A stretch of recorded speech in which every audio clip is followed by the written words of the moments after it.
Are you talking to me? Yeah, Colette. No. Okay. You don't. Or you can go second, but let's get you done in case you have a time constraint. Okay.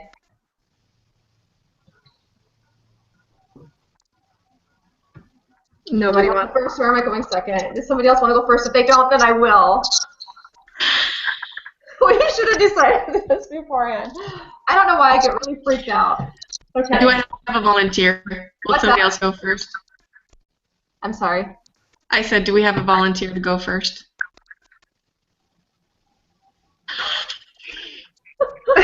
I can if you really don't want to go. Okay. All right. I mean, grading is for the first person, right? What'd you say? Yes. Grading is most lenient for the first one to go, right? Yeah. First. No. Okay. Okay. Let me get my timer. And then we decided that the rest of us are muting our mics. Well, Right. just keep going. Right. So just to clarify that for everybody. And don't forget to state your name at the beginning of your speech. Okay. That was in the thing. Okay, I'm ready to time. Whenever you're ready. We're good. So good afternoon, everyone. My name is Wilson, and I'll be speaking to you about the consequences of no-fault divorce laws. Let me begin by telling you about the most traumatic experience of my childhood. I was raised by two wonderful parents that are still married today. I look to their marriage as an example of what true love really is and what marriage should be made. If I accomplished nothing in life except to have the same type of marriage that my parents enjoyed, I would be more than satisfied. I remember a lot of things that my parents did for each other. I would love to say that I have never seen my parents get into a heated argument or a fight. However, if I said that, then I would be lying, and my parents have taught me better than that. Excuse me. My parents had one loud argument when I was growing up. Just one. And it was the most terrifying and traumatic experience that I went through as a child. There was yelling and screaming, red faces, and several veins bulging out of my father's forehead. There was no physical violence involved. After the yelling, my mother went to her room crying, and my father stayed in the kitchen and paced while he angrily muttered to himself. I remember fearing that my parents hated each other and that they would decide to divorce. As a little 4-year-old girl, I didn't know what to do, so I ran to my room, grabbed every last stuffed animal that I owned, and hid under my bed. I was so afraid. What would happen if my parents split up? Which one would I live with? Would I get to choose which one? Would I ever get to see the other parent again? Which siblings would I live with? Would I get to see all of them again? These are the kinds of questions that I fought with in these moments under the bed. I loved both of my parents, so how could I possibly choose which one? How could I live without both of them together? I couldn't really tell you what happened after I came out from under my bed, but nearly 16 years later now, I can still remember that fight and those feelings. They are ingrained into my mind. That fear that my parents would divorce was so intense that I can almost feel it when I think back to that moment.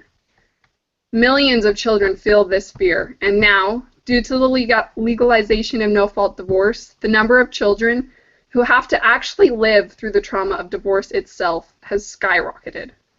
By 1996, just 26 years after no-fault divorce entered the United States, and not even before every state had legalized it, the number of children affected by divorce had more than doubled, from 485,000 to 1 million.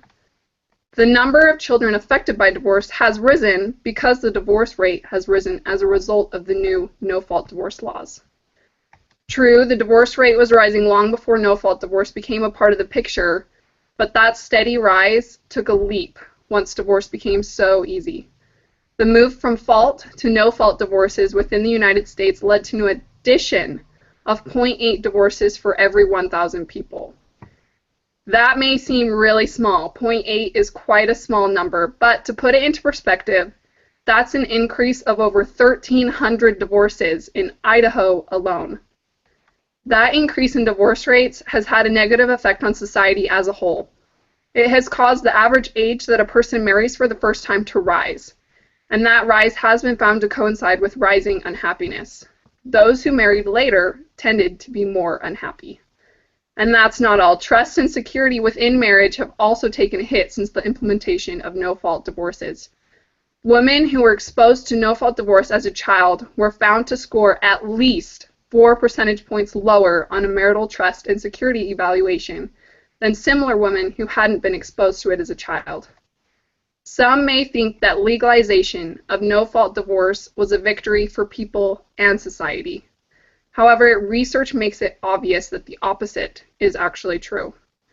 The law allowing no-fault divorce should be repealed. This will not make divorce impossible for those seeking an end to an abusive, neglectful, or otherwise harmful marriage. Divorces for those sound reasons were available before the passing of laws allowing no-fault divorce, and they will still be available if the laws are repealed. Rather, the removal of the legalization of no-fault divorce will encourage couples to work through differences, rekindle love, and keep their families intact. We enter into marriage covenanting that we will remain together through all trials of life for all time. No-fault divorce undermines that sacred covenant. Let's encourage and support unbroken homes by eliminating no-fault divorce one state at a time. Thank you.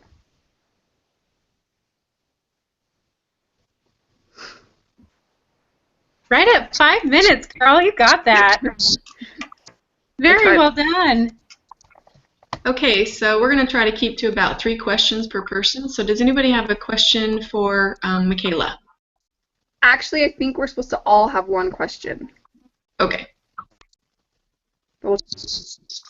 I have a question for you. What is your question? So my response would be, what's wrong with cohabitation? It's taken the place of marriages, and there are plenty who have children and stay together. I have not looked into cohabitation. My focus was on the effects of divorce, rather, but through my research, I did find that people are marrying later, and I would assume that that is probably due to cohabitation. People are kind of trying it out, but like I said, those who are marrying later are, research is showing that they are actually more unhappy. All right, thank you. So I have a question. My question had to do with what you just stated. Why did they give any reasons why getting married later showed less happiness in marriage? It wasn't necessarily in marriage. That's one thing that I found very interesting, is that it's to their overall happiness with their life in general, because they felt like they, one of the links was that they felt like they hadn't accomplished as much as they should have by that age, because that was one of the questions that they scored lowest on, is, do you feel you have accomplished what you want to accomplish by this point in your life? And a lot of them answered no, and so that's why they were like, this is connected to marrying later. Alexis, do you have a question? Yes, I do, before I get kicked off. But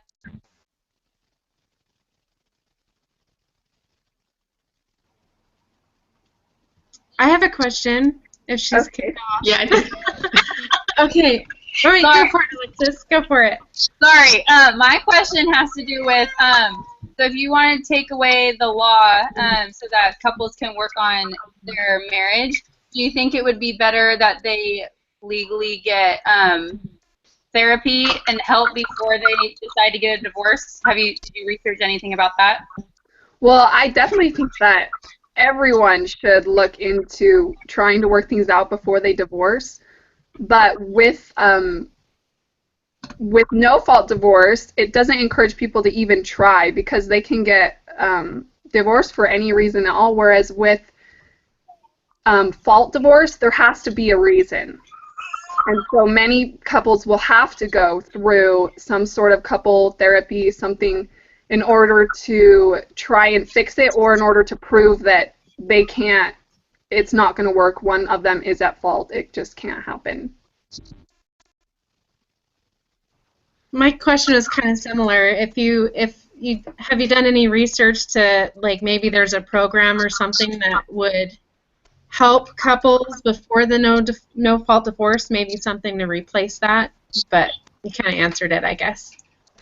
Well, one thing that I was considering during my research is there are costs that have to go into divorce, and this isn't research, so don't really quote me on it, but I believe that people, if no-fault divorce becomes no longer an option, those funds that they would have used for a divorce could easily be used instead to help with counseling, therapy, something along those lines that would be more beneficial and more building rather than destructive.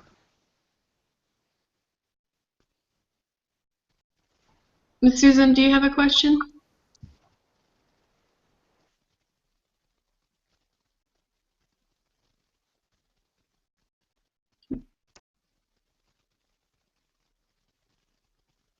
Okay. I don't think I can hear Susan. I can't hear Susan.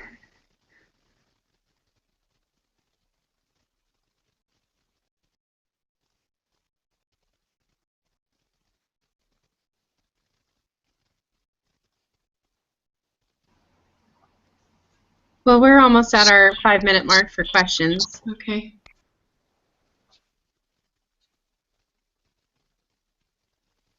So I think let's go ahead and let Colette go. And Susan, if you could type in the side until we figure out your sound, that would be awesome. Okay, and before I start, I told everyone else that I'm going to try to get onto my hotspot and still be a part of everything when I leave. So just a little FYI for you. Okay. My name is Colette Abraham. As a 19-year-old young woman that had just completed her first year of college, my mother found herself expecting a baby. She had some decisions to make, some choices, and the choice that she made was me. I've had the opportunity to laugh, to cry, to feel joy, to feel sorrow, to think, to worry, to mature, and to live. I'm here today because a woman, my mother, chose life. She could have taken a different path. She was young, and her life and future were hers to mold. But part of that future came in the form of a little 7-pound, 4-ounce bundle of hope and potential. Each one of us has been given the gift of life, the opportunity to be among the living. During the 1980 presidential debates, our soon-to-be 40th president, Ronald Reagan, stated, "With regard to abortion, there's one individual who's not being considered at all. That's the one who's being aborted. And I've noticed that everybody that is for abortion has already been." In a 2011 study, researchers found that an estimated 1.6 million abortions were performed in the United States that year, and that 1 out of 3 women who have had an abortion by the time she reaches will have had an abortion by the time she reaches menopause. United Families International provided the following statement: "Due to variations in reporting standards worldwide, it's difficult to track the exact number of abortions. However, it's estimated that more than 1 billion preborn children have been aborted worldwide. This number is more than 10 times the number of people that were killed in World War I, World War II, the Korean War, the Vietnam War, and the Civil War combined." You might be wondering what more can be said about this highly controversial subject. After all, abortion has been a heated topic of debate for many years. We are all well aware of the Roe v. Wade Supreme Court decision that found a woman's right to an abortion fell within the right to privacy. Another case that was decided on that exact same day, January 21st, 1973, in the Supreme Court as well, was Doe v. Bolton case. And they found that abortion could be sought due to the health of the mother. And the court defined this as physical, emotional, psychological, and the woman's age. All of these were factors that related to health. These Supreme Court rulings changed the abortion laws in the United States. While it was made legal on the national level, it is up to each state to decide what their abortion rules and regulations will be. In a study titled "Abortion Incidence and Service Availability in the United States," we can find that some states have banned partial birth abortions, some have made public funding available, some require waiting periods, other states expect some sort of parental involvement, and a few states have mandated counseling. There's a huge concern for the mental stability of the women who have had abortions. One study with a large number of participants found that women who undergo an abortion have an 81% increase in the risk for mental health disorders. This is cause for concern for the families and the communities that these women are a part of, Their ability to contribute, work, and function in their family and society is greatly compromised. Concerning pain to the unborn, according to a study titled Pre-Viability Abortion and the Pain of the Unborn, the study found, and I quote, substantial medical evidence that the unborn can feel pain. This is important for us to understand because it goes beyond whether or not an abortion should be about choice or right to life. It gives rise to the question of pain and suffering and what we as living human beings can consciously deem acceptable. If experts have found evidence that pain exists for the unborn, could there possibly be a deeper moral and ethical issue beyond all others to consider? Abortion has brought anger, tears, and violence to the forefront. Some vehemently feel that a woman has a right to choose. An article in the New England Journal of Medicine stated, and I quote, easy access to safe, legal abortion services is important to the general health of women and their families. Women will seek abortion whether it's legal or not, and mortality associated with illegal abortions remain high. Once the woman's choice to proceed with abortion has been clearly established and written informed consent has been obtained, there's no need for further delay, close quote. After all, many feel that it is the woman's body and she has the right to do with it what she wants. A study gave the list of all the reasons that women gave for having an abortion, and I'm just going to share with you the top 5. The number 1 was financial concerns. Women stated that timing or not the right time was their reason. Partners related reasons was 3rd. The need to focus on other children, and then 5th, women felt that a baby would interfere with their future desires. Our nation choose to deny the most basic of beginnings to so many. So who are we, or who am I, to tread on this national right to abortion? My concern is for the more than 1 billion and counting aborted babies. My thoughts are for the pain and suffering that are felt by the women, their families, and the unborn children. I think often about the potential that has been denied to many. They are the voiceless, the forgotten. What dent can we possibly make in this overwhelming debate? We can make a difference. We can put forth the effort to find out for ourselves the laws and regulations that are in place in our own states. Then, armed with that knowledge, we can write letters, make phone calls, and send emails encouraging our state governments to require the banning of partial birth abortion, required waiting periods, parental involvement, counseling on the alternatives to abortion, information about the potential risks to the mother, mandated counseling about pain to the unborn, and the development of the baby. There are many ways that we can help those that cannot help themselves by working towards offering them the gift that each of us has been given, life.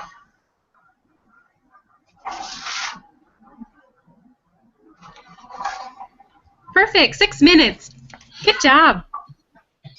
Thanks, Colette. All right. Who has the first question for Colette? I have a question before I get kicked off. Okay. Did you look into using any data that has shown young girls or anyone that was thinking about getting an abortion, if they were thinking about adoption and like the percentages that they used adoption for?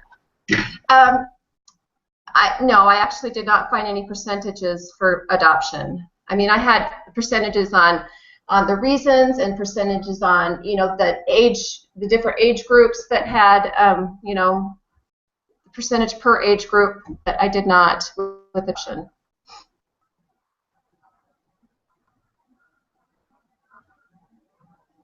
Anyone else? I have a question.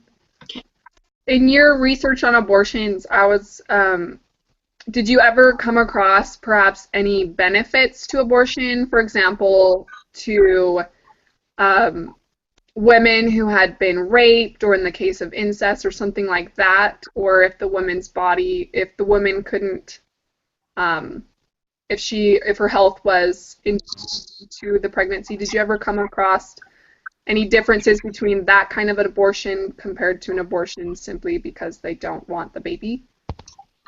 There was some statistics on that, and the percentage of those who sought abortions for health or rape or incest or any of those things that you're giving was like 2%. It was really, really low. It's not even, I mean, they often don't talk about it because it's such a lower percentage. I mean, sometimes they use that as an argument for abortion, but the percentage of those who sought abortions for those reasons is extremely low. Thank you. I have a question. Okay. So, when we were talking about the UN a couple weeks ago, and they said that abortion was a response to poverty, or having children born in single-parent homes, like, what would you say to those people if you could about that response, like that, since that they think it's a positive reaction to that? My response to that is that I just feel like there's other options, and I understand that some people don't have the opportunity or the means to raise children, but I think that there are so many worldwide that are trying to have babies of their own and can't, and the number of babies available for adoption has gone way down as well. So that would be my huge encouragement, and to give the opportunity to have a baby to someone else.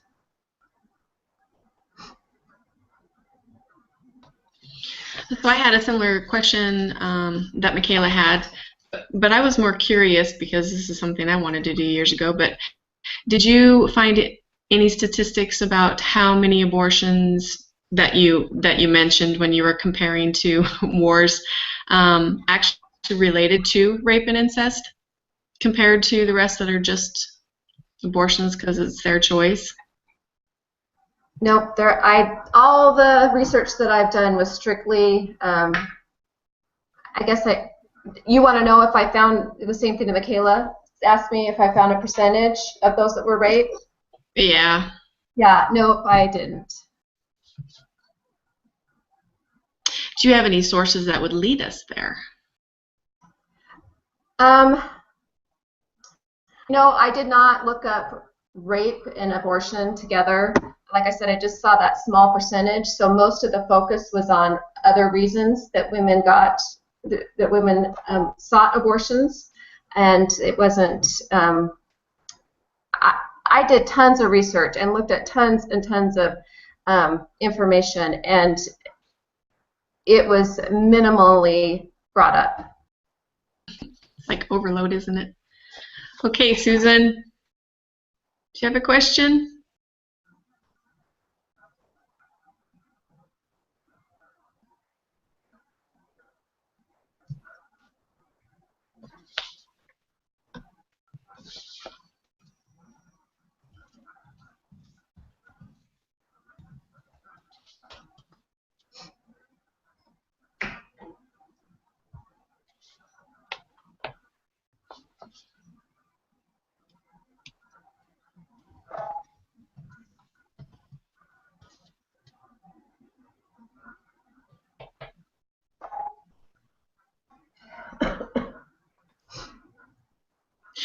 You can hear us, right, Susan? Just nod your head. Okay. Let's make it sure. Okay. Yeah, we just reached 5 minutes. Somehow, Susan?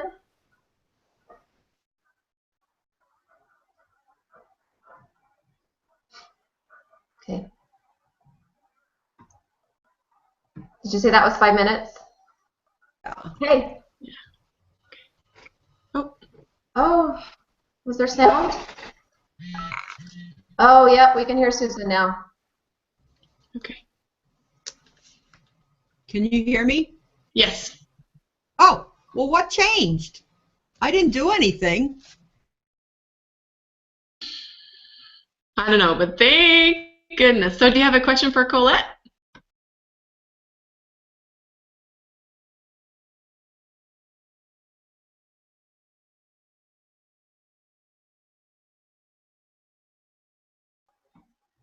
Did you guys hear her? Because I only heard, yeah. What do you think it will take for people to stop having abortions after doing all your research? What do I think? What? Say that again. Well, what will make people stop having abortions? I don't know if you can ever stop people from having abortions, but I think that, like I said in my closing statement, that I think that there needs to be more rules and regulations on the state level. I mean, like the states that require counseling. 5 states require counseling that talked about between breast cancer and abortion. 9 states talked about the psychological effects to women, and 12 states talked about pain to the unborn. Those are the only states that had, and only 2 of them had counseling about all 3. Only 2 states.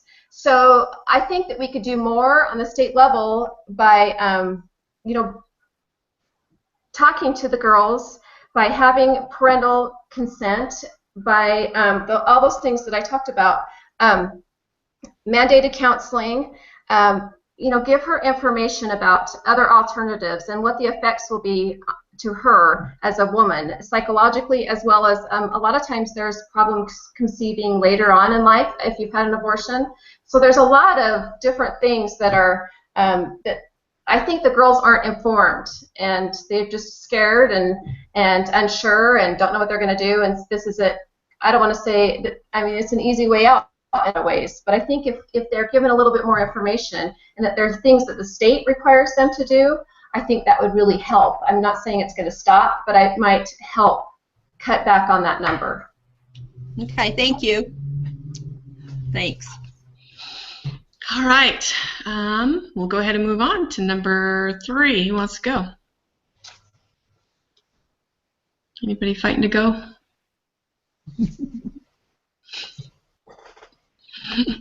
Good, I'd like to get mine over with, if that's okay. Go for it. Oops. Let me open it up. Okay. Are you ready, Ashley?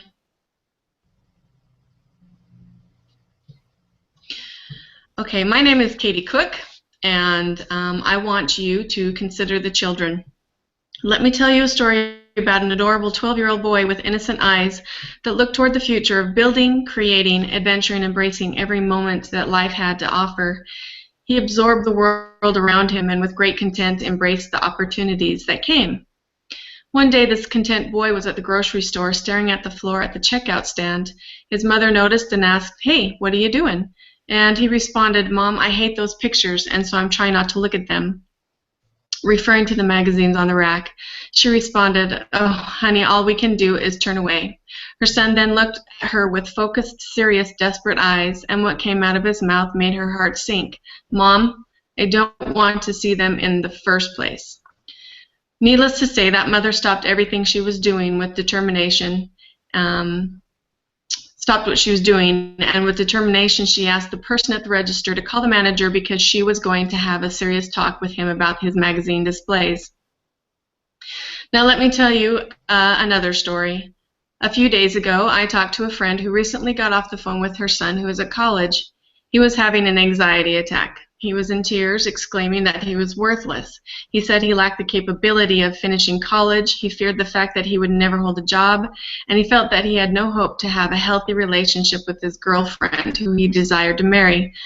He spoke of his regrets. He called his mother for help in desperation. This week, 1 week before that, he found himself overcome, walking down the road in the snow, in his shorts and in a light coat.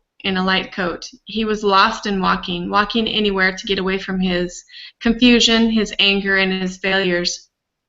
She was on the phone with him, sitting in a helpless state, begging him to tell her where he was, as he repeated to himself that nobody cared and he was a worthless failure. She prayed that someone would see him, and luckily a few people did and called 911. A police officer with much love and patience was able to calm her son down and take him to a warm place. All this happened while she listened helplessly in tears on the other end of the line. In the end, her 21-year-old son's only question was, "I repented from and stopped viewing pornography 4 years ago. Why won't it leave me alone?" What is the significance of these stories? Well, that young lost 21-year-old in the cold was that same 12-year-old boy at the grocery store who never wanted to see it in the first place. So consider the facts. Family Watch International reported that children are being targeted by unwanted pornographic websites. Globally, porn is a $97 billion industry, and there are millions of pornographic websites. These websites use target words to draw in kids. Example, if a child types in dolls or toys or Barbie or even Pokemon, 40% of the search will bring up sex-related hits. 42% of youth who use the internet are exposed to pornography, and out of the 42% that was reported, 66% of them were not looking for it, and it was unwanted. An additional 20% of children admit that seeing pornography has shocked and upset them. So I want you to consider the science. The Light Candle Society reports that pornography is as addictive as drugs. Exposure to pornography has an actual effect, a physical effect on the brain. Addictive chemicals called neurotoxins are produced by the body and released by the brain. Oops. Sorry. In response to erotic stimuli. Scientific research is now confirming what therapists have recognized for many years. The repeated viewing of pornographic images create a chemical addiction in the viewer. That addiction becomes so powerful that it overrides the cognitive functions of the brain that enable a human being to make judgments, to inhibit impulsive action, or to resist engaging in conduct that would bring harm to themselves or others. The addicts are enslaved to the chemical cocktail of endogenous drugs that are produced by the body and released by the brain when it stores pornographic images. Individuals are frequently consumed by the addiction without regard for the cost or the consequence to themselves or their loved ones. Even years after recovery, some of the effects linger in the form of depression, anxiety, and loss. So let's consider the reality. Pornography destroys lives within our families and within society. Those who are struggling with it need help. They deserve their chance to look to the future like this 12-year-old did in his young years. They deserve to look forward to building and creating and adventuring, embracing all that life has in store for them. Because, as I said earlier, kids never wanted to see it in the first place. So I want you to consider your role. How can you protect the children? You could write policies that restrict companies who produce pornography from use on social media. You can fight against policies that deem pornography as acceptable in society in any shape or form. There are many policies already that fight against pornography, but very few refer to the predators who are online. So I'm calling you to please consider the children. They don't want to see it in the first place. That's it. 5 minutes, you go. That was great. Whew. Seemed like a long time. So I have a question. Okay. So in your research, how can they get over that addiction? What are things that they can do to get over it? Yes. So to get over it, the first thing, obviously, is counseling. And I did come up with a list of counseling that was available and what kind of counseling. I also I actually had somebody ask that question, and I referred them to the 12-Step Addiction Recovery that's sponsored by the Church of Jesus Christ of Latter-day Saints. And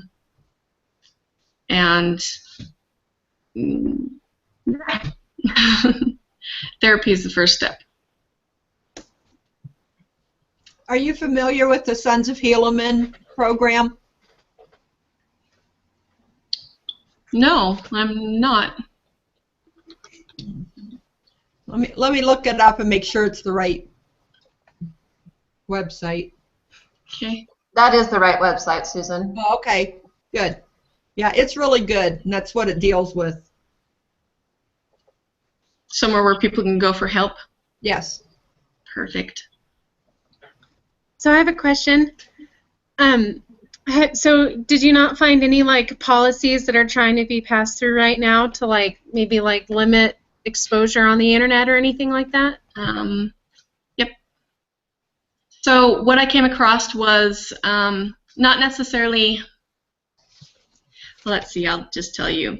There's it's called the Online Child Pornography Innocent Images National Initiative, and it's through the U.S. Federal Bureau of Investigation. and the underlining is they're a proactive, intelligence-driven, multi-agency investigative operation that focuses on combating the proliferation of child pornography, child sexual exploitation worldwide. And what I noticed, it's all about child pornography and child sexual exploitation. I really didn't come across anything that actually stops pornography in the first place in my research. Just how to protect kids from becoming the pornography itself. So my question is, you mentioned a lot of information on how pornography is an addictive action, and yet it seems like in the States there's been movements towards things that are more addictive, like drugs and alcohol. They're making them more available. What makes you think that they would want to cut something just because it's addictive when they're so willing to open up doors in other areas that are obviously addictive?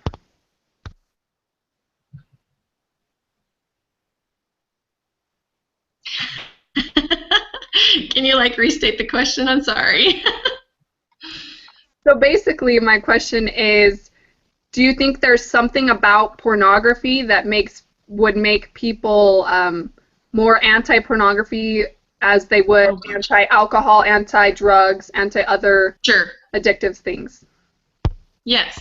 In my research, I decided to look up some effects from personal stories, and I have that really quick. And how it affects families and how it affects individuals. One that I specifically liked was sometimes its effects on society is there was a case, it was called Anita's case, and her husband got addicted to pornography, and the more he watched it, the more angry he got, and she ended up in a depression, and she's the one that lost weight and had allergies and felt isolated and alone.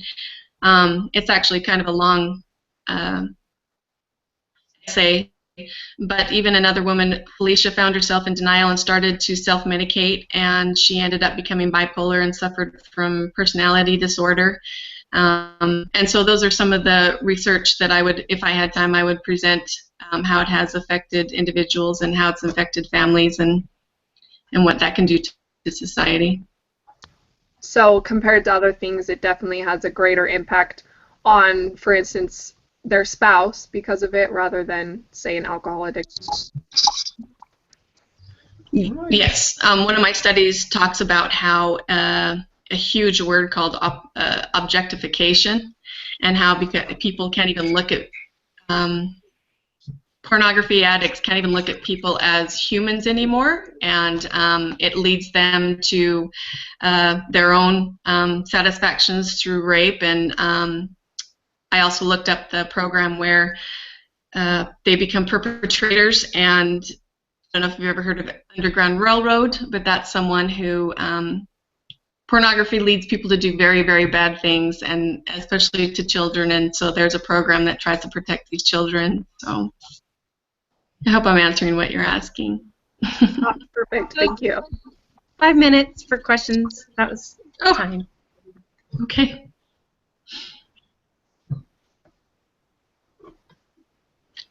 I can go. I can do my speech. All right, sounds good. Okay, Okay, let me start a clock here for you. Okay.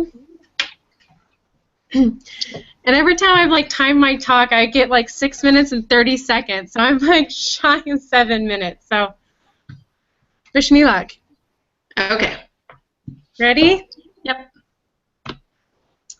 Hello, my name is Ashley Angris. I grew up loving the 4th of July. It is my favorite holiday because it serves a great reminder of how amazing our country really is. We have so many freedoms here because of those brave men and women who have fought and served this great nation. I come from a family who has served this country and constantly surround myself with those who still do. My appreciation for them and my family has only fostered a deep respect for what the United States stands for. On my wall in my home, I have the Constitution serving as a constant reminder that my family and I are free, and that it took great effort to make it so. Even though the Constitution may seem like an outdated document to some, it still serves the very same purpose today as it did in the day it was created. Without it, we would be subjugated to the same kind of rule that we left. I want you to imagine a place where you are ruled by church and government. They are invasive to your lives by limiting your freedoms. After years of enduring, you leave. You firmly believe that each man can pursue their own happiness without any dictation from the government. It is a long, difficult battle which you determinately persevere through. You now see yourself sitting around a long wooden table with your comrades and dear friends to celebrate this momentous occasion. People start to fill the room waiting for news of what they can expect in this new country free from tyranny. You begin to conduct the meeting, and these words echo in everyone's ears. We hold these truths to be self-evident, that all men are created equal, and that they are endowed by their Creator with certain unalienable rights, that are among these are life, liberty, and the pursuit of happiness. These are our unquestionable rights, life, liberty, and the pursuit of happiness. These rights are not outdated and should remain unchanged. But what do they mean? What do they mean for you and for me? These rights are our natural rights stated in the Declaration of Independence and in the Constitution. Among the most important of these are the rights of conscience. Today, I would like to focus on the right of conscience and how it is being threatened by the same-sex agenda. It should not be treated lightly and lost in the cry for civil rights. The right of conscience means religious freedom, and all men are entitled to the free exercise of religion. Each of us has a right to worship God in his own way and time. This is being eroded today by the claims of anti-discrimination, and religious organizations are being forced against their own rights to worship. Professor of law and expert in family law, Lindy Wardle commented, "Changing the core definition of marriage and law will lead to clashes between law and religion. Religious organizations may be compelled to provide support for and service for same-sex married couples or be punished for not doing so. And have we not already seen this today? We are being constantly bombarded by the media with such stories. In Massachusetts, since same-sex marriage has been legalized, Boston Catholic Charities, which provided adoption services to Catholic families for a century, had to be shut down because a law required all adoption agencies to place children with gays and lesbians in violation of strong moral principles of the Church. Also, religious universities have been forced to provide housing to gay and lesbian couples in violation of core religious principles. The same-sex agenda has stated that anti-discrimination is their goal. We can no longer have this scene violate the rights of others, especially the right of conscience. In the intriguing article, The Overhauling of Straight America, it states, "Our campaign should not demand direct support for homosexual practices. It should instead take anti-discrimination as its theme. You can forget about trying to persuade the masses that homosexuality is a good thing, but if you can only get them to think that it is just another thing with a shrug of their shoulders, then your battle for legal and social rights is virtually won." The same-sex agenda is not just another thing. It has transpired into threatening our natural rights. The right of conscience is not just another thing. Ladies and gentlemen, we should not use the government to penalize those who think and act differently. We should remember what our founding fathers stood for and fought so bravely to defend. Our American history began with our ancestors fighting against a government that did penalize those who thought and act differently. If the same-sex agenda wants equal rights and to pursue their own happiness, let them do so in a civil manner. If religious organizations and believers want equal rights and to pursue their own happiness, let them also do in a civil manner. Tolerance is essential to promoting peaceful coexistence even amid disagreement. You, me, and those around us must help our neighbors see the importance of religious liberty in particular, for it does not just affect individuals, but families of either party. Parents have a duty to raise their children, and their voice would be lessened if they did not have a say in the public square. To quote from Dr. Bro Schneider, most Americans would agree that child rearing is primarily the responsibility of the families, yet they also acknowledge how government shapes conditions that make it easier or harder for parents to do a good job. We cannot continue to address the disparity between these two communities as other states have done, like Massachusetts. Our laws and policies need to remember our basic rights and the right of conscience for either party so that families can become responsible citizens and develop Christian-like values. Currently, several states are in heated debates trying to compromise on different religious bills, while the state of Utah has worked tirelessly to bridge our two communities together. We should follow their example and take a closer look at Senate Bill 296 that was passed last year in 2015. This bill has been praised monumental and historic and should be a template for legislations in other states. It has successfully addressed the symptoms and has alleviated the tension between LGBT and religious communities. The bill affords everyone the same free speech protections in their public and private lives, with no one to be discriminated for religious, personal, or political beliefs about marriage, family, and sexuality. Senate Bill 296 was the first of 3 pieces of legislation that addressed this issue. Later pieces like Senate Bill 297 and House 447 were passed to further support the cause of treating everyone equally and having fairness for all. House Bill 447 was passed to give parents the final say about how to teach their children in regards to sexuality. Nowhere should the law and government undermine the responsibilities and rights of parents and children.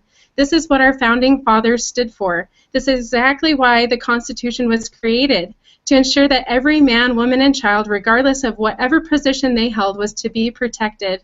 I urge all of you to take a greater stand in not only the defense of religious liberties, but liberties for all. Let us be diligent in finding better solutions like the state of Utah and have this statement written in our hearts and minds when coming together. We hold these truths to be self-evident, that all men are created equal and that they are endowed by the Creator with certain unalienable rights, that among these are life, liberty, and the pursuit of happiness. Thank you.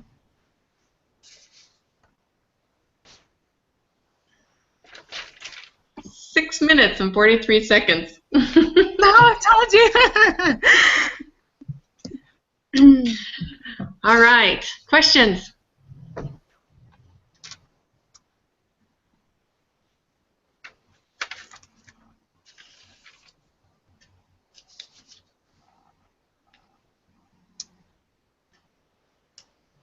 Nobody has questions. I know. Well, I'm from Oregon, and so we deal with a lot of this in Oregon. It's usually Oregon that shovels everything out, but the bakery that got shut down here because they didn't want to cater a wedding, and I just found it very interesting that the 2 women who wanted them to cater were actually customers that went in there all the time and always bought cookies and cupcakes, and they were never denied service until they asked to be catered for their wedding. So they did get fined and the bakery did shut down. So what would be your argument if we could open back that case? What would be your argument against, on the side of the bakery and that they didn't break any laws? Well, it's interesting because when I was looking at, people that fought for, the same-sex gender rights and versus those that were for religious groups, they basically were arguing for the same thing. We have a freedom of speech. We also have freedoms of, not to be discriminated against. And so, the House Bill 296 that was passed in Utah is actually really, really lengthy. And it talks about how we can still have those communities be both protected by freedom of speech, but not to discriminate. And it talks about what you can and cannot do and what is considered discrimination. I don't know if that answers your question, but it's kind of lengthy because it talks about what things you can and cannot say, what things you can and cannot do. And so for that bakery to open back up, both parties would have to consider, what things they can and cannot say or do, if that makes sense. Absolutely. I'm just curious if that bill would have changed the outcome. Yeah. Okay, anybody else? Questions?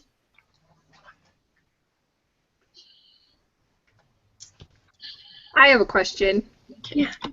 So you mentioned that bill kind of describes what people can and can't do and can and can't say, and yet it's supposed to be a bill to promote freedom of speech and freedom of expression. That, I don't know, to me that sounds kind of counterintuitive, because it's like, we're going to tell you what you can and can't do in this bill that's supposed to be giving you the right to speak freely and act freely. Like, how did those come together to work for that freedom? So it's interesting because when I was reading, both groups were saying we have rights. We have the right to free speech, and we have this right, and we have that right. So I'm going to tell you what you can't do, and I'm telling you what you can't do. And so it was so crazy because I think that's where a lot of states are finding that hiccup and that, gridlock. And Utah, they passed that bill 296, and it kind of talked about it, but in order to kind of support that and be respectful to both parties, they passed 2 other bills in relation to that one. And because then it was like, because then it trickled down, well, if you're going to legalize, same-sex marriage and all this stuff, and you can, or my child's going to be going to a high school with a gay teacher, I don't want to be a part of that, and then they blew up and saying that's not fair either because I have a right to be gay too. And so House Bill 447 was geared to that parents still have a voice, but they still need to be respectful, and that the gay parties still need to be respectful of their decision, maybe not letting their child go to that high school or whatever. So it's kind of just really confusing of how it all just works. And I tried reading through all the bills, but they were like, so I couldn't really find a summary of how to like condense that. Because like exactly what you're saying, I just don't get how we have freedom of speech. Both parties have freedom of speech, but this is declaring what we can and can't do. I was trying so hard to find like a summary, and I couldn't. Okay, that is our 5 minutes. So, all right, 2 more of you. Who's next? Go, Alexa, with that big smile. Okay. Okay, I don't know if I'll get kicked off, but if I do, I will try and get on really fast. So, okay. So is Ashley timing? Okay. Are you ready? Okay. Okay. My name is Lexis Wilcoxon, and I'm going to be talking about same-sex marriage and how it deals with parenting and their children. What makes a family? Is it a mom and a dad? Is it 2 dads? Is it 2 moms? Is it, in this generation, the new norm is having same-sex parents. Instead of having both a mother and a father in the church, the Lord has commanded us that the family is ordained of God. Marriage between a man and a woman is essential to his plan, his eternal plan. Children are entitled to birth within the bonds of matrimony and to be reared by a father and a mother. Happiness in family life is most likely to be achieved when founded upon the teachings of the Lord Jesus Christ. This is how marriage should be intended, and it should be between a man and a woman in order to bring children into the world. We all know that it is physically impossible for 2 people of the same sex to reproduce, which is another reason why Heavenly Father designed a man and a woman to be married. Studies estimate that about 1 in 9 million children in the United States have at least one parent who is lesbian or gay. There are approximately 594,000 same-sex partner households, according to the 2000 census, and there are children living in approximately 27% of those households. When children are involved in same-sex marriage, how much does it affect them? In an article written by a licensed psychologist, Tracy Hansen, whose interest and practices is in the area of marriage, parenting, male/female differences, and homosexuality, she states, according to the decades of research, the ideal family structure for children is a 2-parent, mother and father family. That research constantly shows that children raised in such families are more likely to thrive psychologically, mentally, and physically than children reared in any other kind of family configuration. Extensive research also has revealed that not only members, but also fathers are critical to a healthy development of children. A great family friend recently went through a similar experience when it comes to same-sex couples and marriages. Her parents have been married in the temple for 20 years. They have children within that marriage, and they built a happy life together. But since the recent change of same-sex marriage law, there has been a change of heart when it comes with her mother and father's relationship. Her parents soon were divorced due to her mother's choice to leave her father for another woman.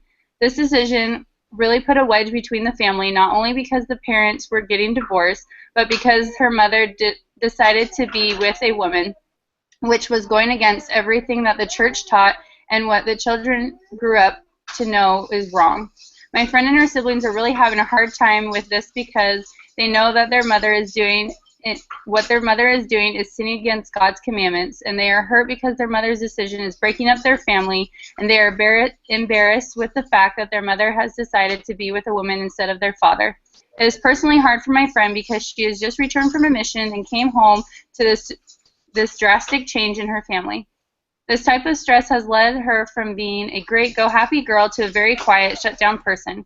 She has a lot of doubts about seeing her mother, trusting her mother, and doubts about the world that now she has to raise her children in. A similar experience happened to a young classmate of mine while in high school. Her parents have been divorced about 4 years now, and it finally came out public that her mother was in a relationship with a woman sexually. This type of experience really hit her emotionally and physically. She went through her therapy sessions, was humiliated in our high school and neighboring high schools around us, and much more. She became the laughing stock of the city, which is this type of event should never happen to a child. Many people who are voting for gay marriage say if a child has a loving and capable parent who chooses to create a permanent bond, it is the best interest of their child that the legal situation allow them to do so. Stable relationships or caring adults are important for children and are so financially secure. Social support and access to health care. Significant evidence show that there is no cause and effect relationship between parents' sexual orientation and children's well-being. How can people say that? How can people say this when there are children who are embarrassed to talk about their parents and their loving relationships? How children can go through amounts of doubt about their parents and doing and living in wrong and sinful against God? And how can they have to go through many amounts of time talking through their issues in therapy? Same-sex couples think that they are helping out children by giving them a loving home and a place to live, but it is really hurting them instead of helping them. Now that same-sex marriage has legalized, there have been many situations that have shown.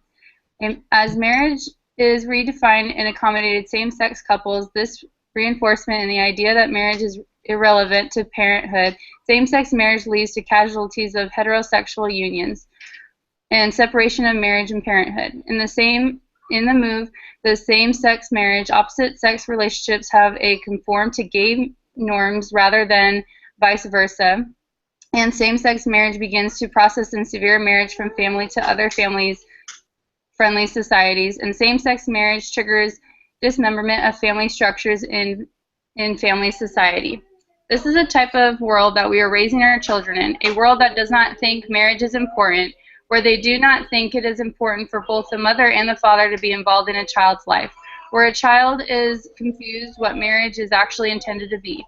The world may think that this is a right for same-sex couples to be married, but in the eyes of the Lord, it will always be a sin. Children need to be raised in a home where they have both their father and their mother in order for them to be mentally, physically, emotionally, and spiritually fed in righteousness. Thank you. Very nice. 6 minutes. Good job. Thanks.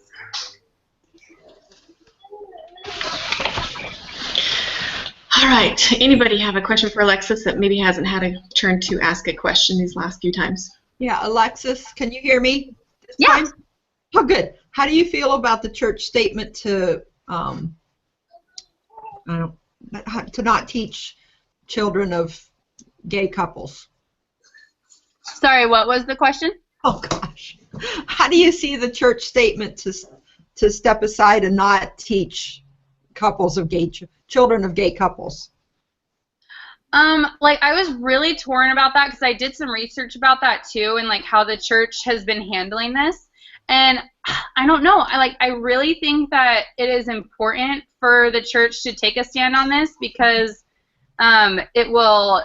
I feel like it will come and bite them in the butt again if they do try and teach families like that, or It'll just like insult families to where they will never want to even hear or join about the church. So I think it's a great stand that they're taking, but some things I think that they can improve on, but for now I think it's great. Okay, thank you. Mm-hmm.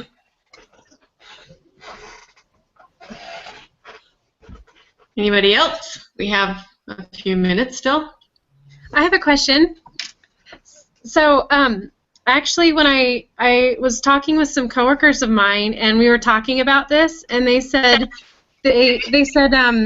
well, I think it's really great that gay couples can adopt because there are so many children that need good homes, and it just takes them out of foster care from going foster care to foster care, and at least same-sex married couples love each other, so I don't really see a problem with gay couples adopting. And so what would you say to them? I didn't know what to say at the time.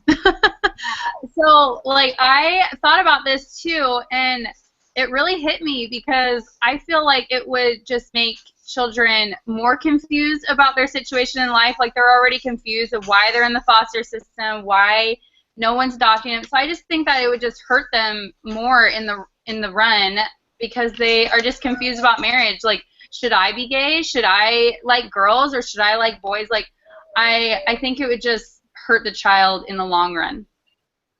But I thought about that too.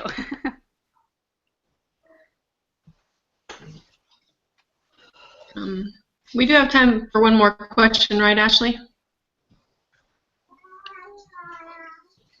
Where are we at? Yeah. Anybody else have one more question for Alexis?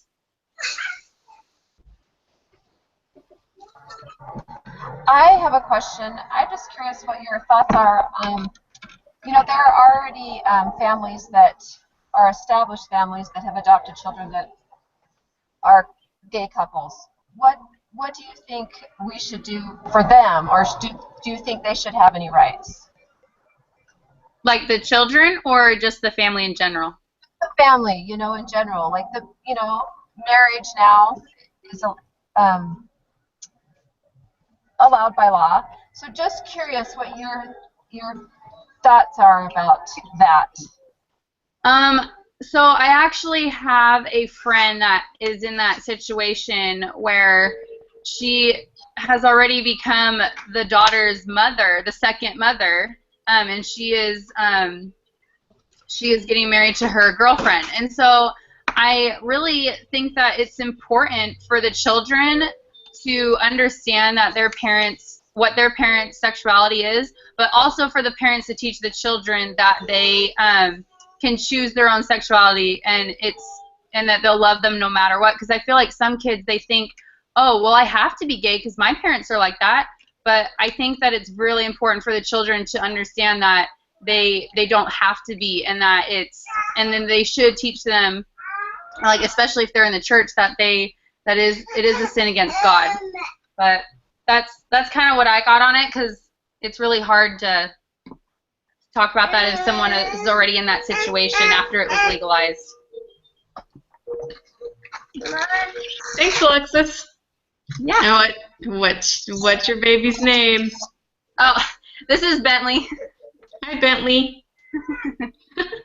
Okay, Susan, you're up.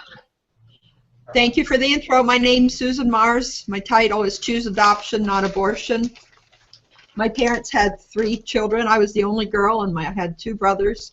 And when I was 16, my parents adopted another boy, and when I was 20, they adopted another boy.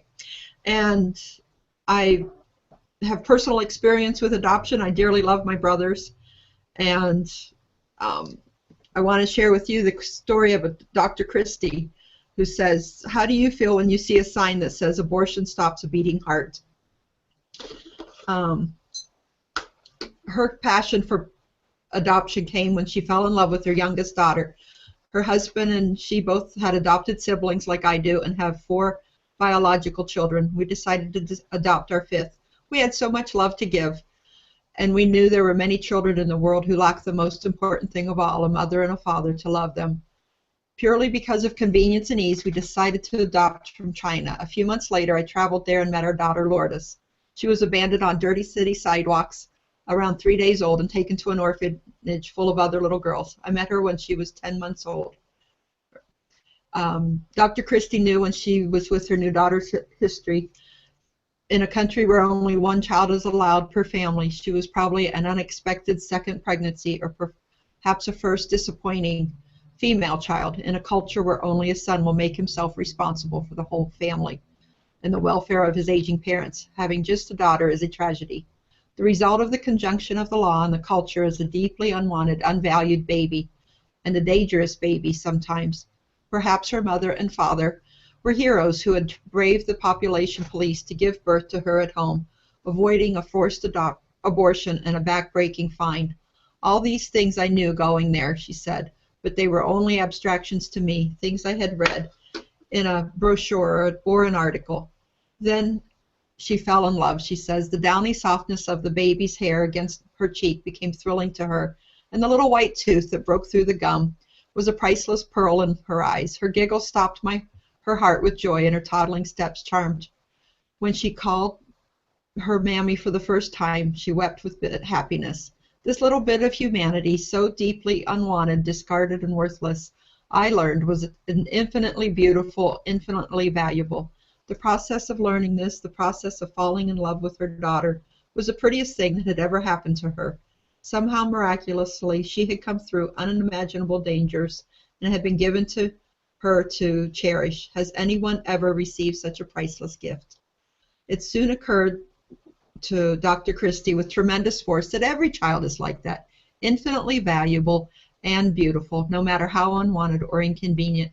From that heart-stopping realization to make those signs and trudging,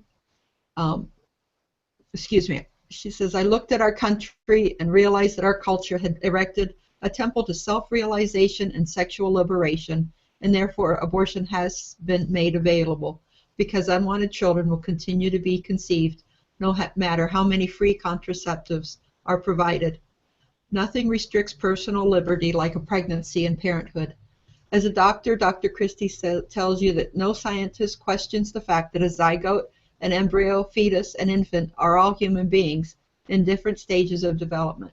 Those who believe in unrestricted abortion license do not acknowledge the conflicting right of the little human being who might be unwanted, but is just as valuable and beautiful as a wanted child. Last year's March for Life was adoption, not abortion. It's Shakespeare said, it's twice blessed. It blesses him that gives and him that takes. There are millions of people here in the U.S. alone that have empty arms and overflowing hearts who wish to adopt. This may not be a compelling reason for a woman to bring an unwanted child to term, but the fact that one person's inconvenient, unwanted child could easily become another's priceless treasure might be a timely reminder of the infinite value to every human. That realization was enough to change me forever. I think that we should withdraw the blanket law of Roe versus Wade that gives permission to abortion and murder without giving it a second thought. I think we need to bring in a waiting period and more counseling that involves what will happen to the baby and what happens to the mom after the abortion, and we'll follow her for years. It's important for us to teach personal accountability to our children. We need to focus on the family to solve society's problems. The Proclamation on the Family states that we are divine sons and daughters of God. We need to share that knowledge with the world because so many people are not guided and don't know where they come from. Children are a blessing and not a blight.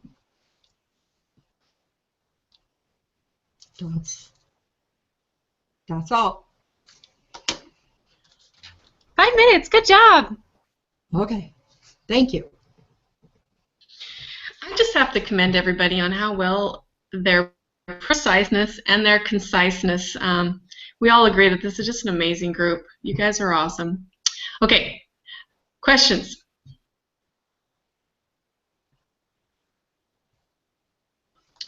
I have a question. Okay. I have also had experience with adoption. I have 3 adopted siblings, but I know that some people have negative experiences with either being adopted, entering foster homes, and things like that. And so what would you say to someone who has had a negative personal adoption experience where they were maybe adopted and the experience was terrible, and so what would you say to them when they are considering an abortion because they feel it would be better than an adoption because of their negative experience? Well, that's a tough one. Yeah, my parents had an adoption that fell through, and that just was really hard on my mom. But I don't know. I think everybody's experience is different, and that's like prejudging what kind of life that baby would have, and that, you know, that's an individual that should still be given the chance to experience life and not have judgment made against her because of somebody else's experience.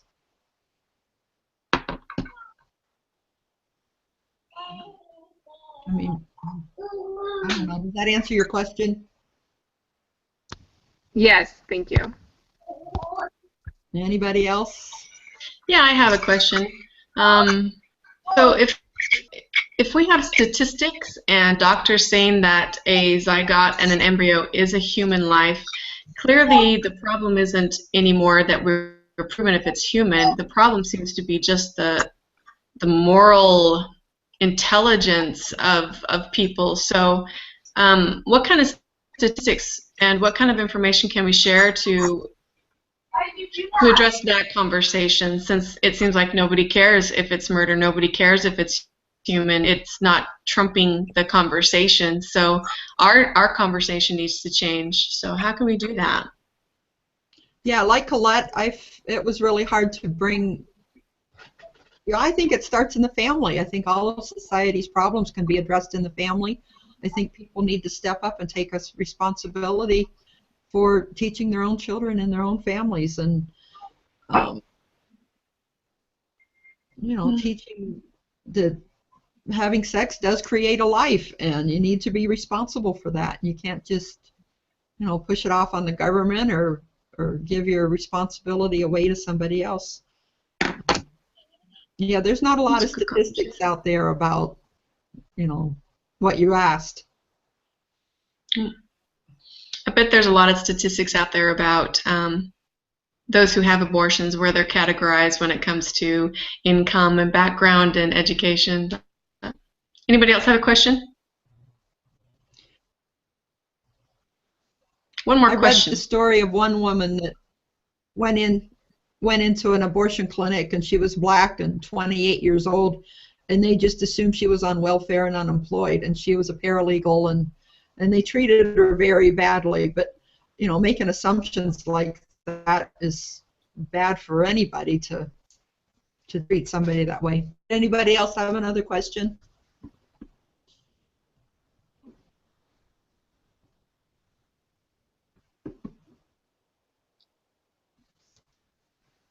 Is adoption expensive?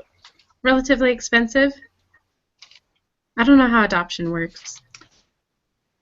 I think it is, but yeah, there's it's actually really expensive, and it's very time consuming, so that's why a lot of people don't do it. But yeah. Plus, did you look into that, Susan? Because I know there's a couple websites and stuff that talk to you about that, but no, I didn't look at that aspect of it. I know that a lot of, like, the Catholic Charities and the LDS social services have stopped handling adoptions because of the LGBT movement. So I don't know. There's a lot of things closing in on the whole situation. All right, ladies, I'm assuming this is a little different than our usual conversations. We don't need a summary or anything, I'm assuming. I don't think so. So what we need to just confirm is we have access to everybody's email, and that's going to be posted on our little discussion board. Is that correct? Mm-hmm. And okay, I think that's all we need to know. Anybody else need to add anything? Nope, thank you. All right. All right, really good conversation. That was awesome. We survived. Thank you. Good job. Guys, we'll see y'all. Bye. Bye.